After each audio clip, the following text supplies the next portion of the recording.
as we sit here, I've made it very clear publicly, to me, now indisputably the greatest tennis player that's ever lived. And I've said that, and I'll say it to your face. Appreciate that. I hope we can move on from the slightly negative way this had to start, because I felt compelled to say that, because I think it's important to be intellectually honest. As you sit here, do you feel yourself that you're the best tennis player that's ever played? I've been asked this question quite a bit, particularly lately in the last several years, because of obviously there's a lot of stats that people play with, and they do comparisons between Nadal, Federer, and myself, primarily because of our numbers of Grand Slams won, tournaments won, weeks spent at #1 of the world, etc. But my answer is quite consistent when it comes to overall general discussion on the greatest of all time. And I'm going to say it again, which is I'm not going to say whether I'm the greatest or not, because it's not my position to say that. And I would say that would be very disrespectful towards the generations that have paved the way for me, Nadal, Federer, and all the others. Those people that have, created a history of the tennis that we enjoy today. What people say when they argue that you're the best is that if you take all surfaces and you compare your record to anybody in history, yes, you've won the most Grand Slams, but actually you won on everything consistently. That is what makes you unusual. Most of the others, you could say on certain surfaces they're stronger, on others they're not as strong. And obviously the same applies to you to a degree, but you've won consistently on all surfaces. I don't feel really comfortable. I appreciate the fact that you're bringing this forward to me, but I never felt really comfortable to talk about myself about being the greatest, because I consider myself as a great student of the game, and I respect the history of the game. I respect all of the greats.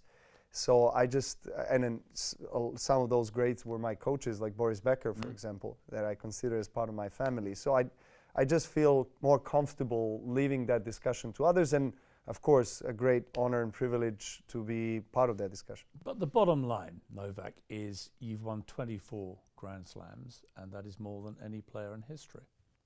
That's true. The stats don't lie. That is true.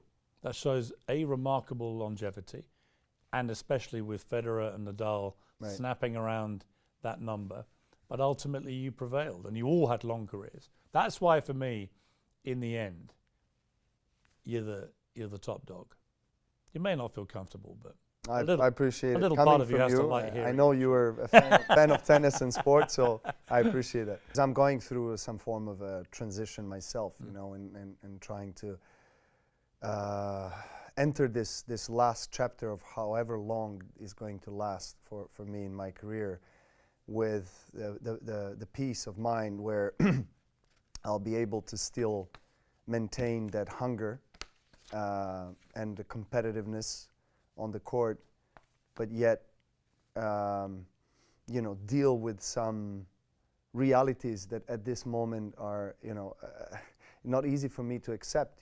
Being the dominant player for most of my career for over 20 years, and now being dominated by particularly Alcaraz and Sinner in the last. What is that like? I mean, for two young whippersnappers to come. Look, I mean, I knew it was going to happen eventually. That the guys will come and they'll start to dominate, and someone will form a new rivalry that is coming after the big three or the big four that have dominated the sport for over 20 years. And I think it's a natural progress and evolution in sport in general. So Sinner and Alcaraz, I think they're great for our sport. I mean, their rivalry, their matches, and they played one of the most epic matches of all time in the finals of Roland Garros this year, which was incredible just to watch. And I was reflecting on that actually when I was at Wimbledon. They asked me whether I watched it, and I said that I didn't want to watch it because I lost semifinals against Sinner in Roland Garros, and I went back home.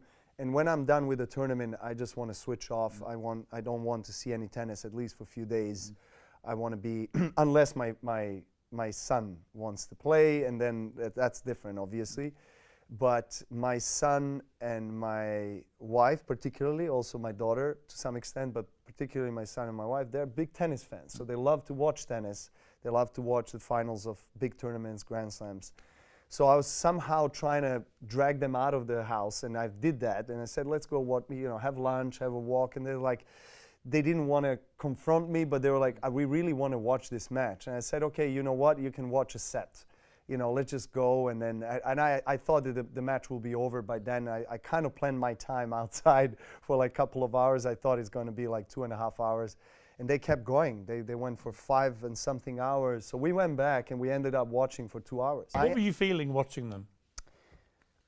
Honestly, honestly, no, I was feeling various things. First, I was feeling like a refusal to watch. I was kind of forced to watch because my family wants me to watch. Yeah, I can't think of anything else to watch. Right, and so then I was, and then but that went away quickly because then I was really, when I watch tennis, which is I assume for Cristiano when he watches football, you see it with a different eyes than a regular football or tennis fan. And then I was very analytical at the beginning. I was like, trying to understand the game and what they're tactically doing to each other. And then I entered the phase of admiration. Mm-hmm.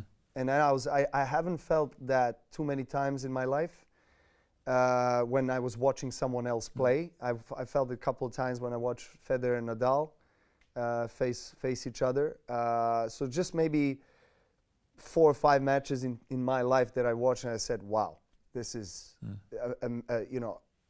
astronomical level of tennis. It's amazing. So that's what I felt. But are you also, is part of you also thinking, I'm not sure I can compete against these guys at this level now? Or is part of you thinking, actually, maybe I can't, but I'm determined I'm going to? Yeah, what's the mindset? I can't. That's what I was saying. Like in terms of transition, mentally, because, I'm aware of what's happening. I'm aware that these guys are my best level now, their best level now, they're better. Okay, that's the reality. For most of my career, the visualization practice, the techniques that brought me to the level of the mental strength and self-belief and the achievements that, I have always believed in things that are almost impossible to achieve. And I knew that the message that I tell myself, or the signal that I give to myself, the words that I'm telling myself internally, and what I verbalize is sent out to the universe, and it comes back in the same way that you sent it. So I was always trying to be very cautious, and it's not always possible to be very positive and optimistic, obviously.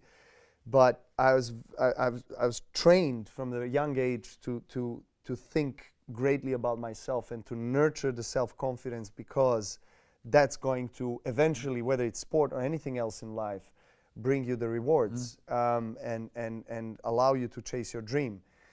And basically not settle for any boundaries, and my childhood was, boundaries all over the place.